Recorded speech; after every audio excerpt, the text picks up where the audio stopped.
Hello. So, did you know that 50% of African American professionals and public school teachers are graduates of historically black universities, which are referred to as HBCUs?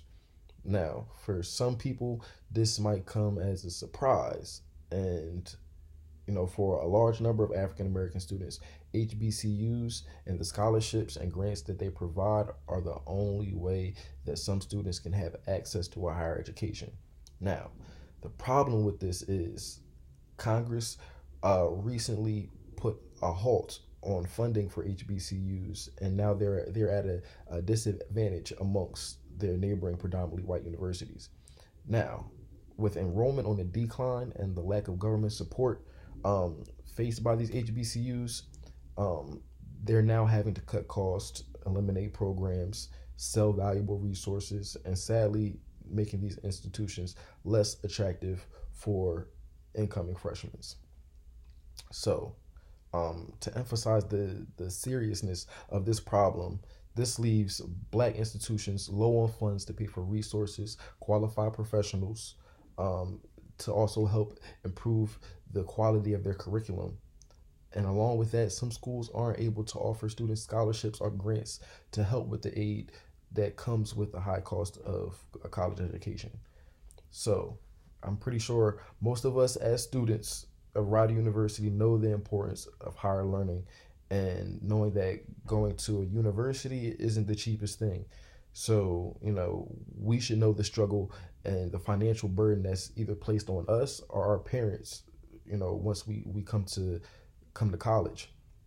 And I feel like our generation, we tend to forget that there are people less fortunate than us, people who live in single parent households, even people who are independent and don't really have the money to pay for college and don't want to be in debt for 30 years.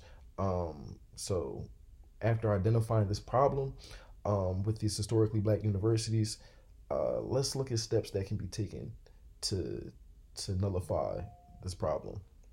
So, on September 30th, 2019, a federal law benefiting HBCUs and other minority serving institutions expired. And this is really recent.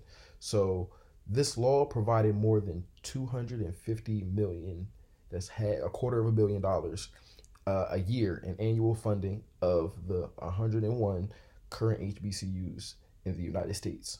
Now, the Republicans are not in favor of an extension for HBCU funding for the simple fact that they're trying to get a new bill passed called the Higher Education Act, and they're trying to incorporate the HBCU funding into that. Now, the problem with that is the time period. We know that the I guess the legislative system, it works kind of slow. So that time period where these HBCUs aren't getting funded is certain universities and colleges that are understaffed. It's some people that are forced to take online classes because there aren't any open slots for classes.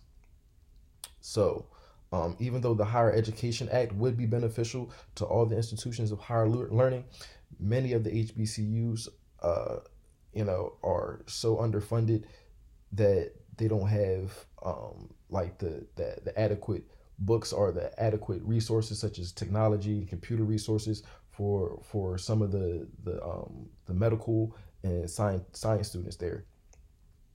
And withholding millions of dollars from these universities could become detrimental until this higher education bill is passed.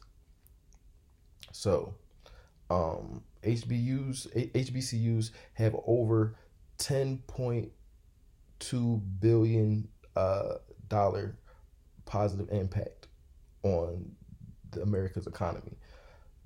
So funding these institutions would be more of a benefit than a downside to the government. Now, with that being said, since a lot of colleges and universities survive off of tuition and generous donations, as Rider University is a private institution and Rider thrives off of tuition and donor money, if I'm not mistaken, one of my former professors just donated $10 million to the College of Business. and they renamed the school after him. So this is the type of funding that HBCUs don't have. Just recently, last semester, a billionaire, what's his name? Robert F. Smith paid $34 million to erase the college debt of about 400 students graduating from the historically black university called Morehouse College. And even though these generous actions are, they are beneficial, they are few and far apart. So, about, if I'm not mistaken, November 21st, which was yesterday, Charlemagne the God and the Breakfast Club of Power 105 radio station took the whole day to host a radiothon to raise money for students attending HBCUs. They have received hundreds of thousands of dollars in donations from business moguls and celebrities alike. Chadwick Boseman, you probably know him for his role as Black Panther. He donated $100,000 to the Thurgood Marshall College Fund. And actions like this, like I said, they're few and far apart.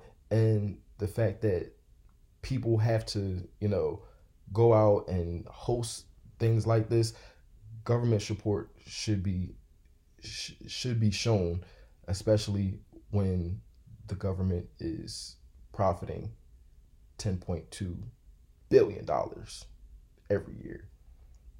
Now, not aside from this being a benefit to the economy, the colleges, and the students, this is also a benefit for future generations. Now, there aren't many negative outcomes, but the only downside of funding HBCUs that I see would be the lack of government resources to provide for infrastructure, probably the prison system or public service. So the need for funding these historically black colleges and universities hold a lot more positive outcomes than negative ones. And by supporting these institutions, one can help hold the historical value of these schools and change the lives for future generations. Now, at one point, Congress did fund these HBCUs with the money that they needed to provide a quality education. But since before the days of Jim Crow, these colleges thrived off of the education and betterment of black and minorities.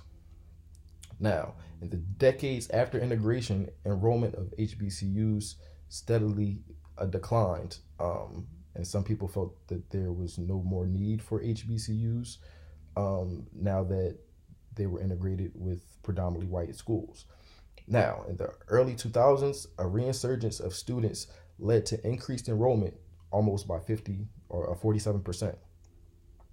And from there until now, it's been recently consistent. Now, with that being said, I feel like us as students,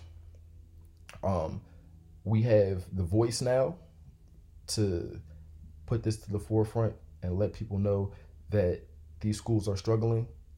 They have a lot to offer. It would be something different if these schools were inactive or they weren't pushing out productive citizens, but they are, and they're in need of help, and the government is kind of turning their back.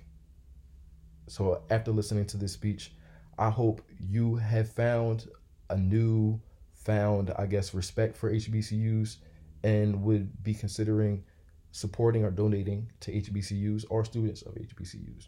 Thank you.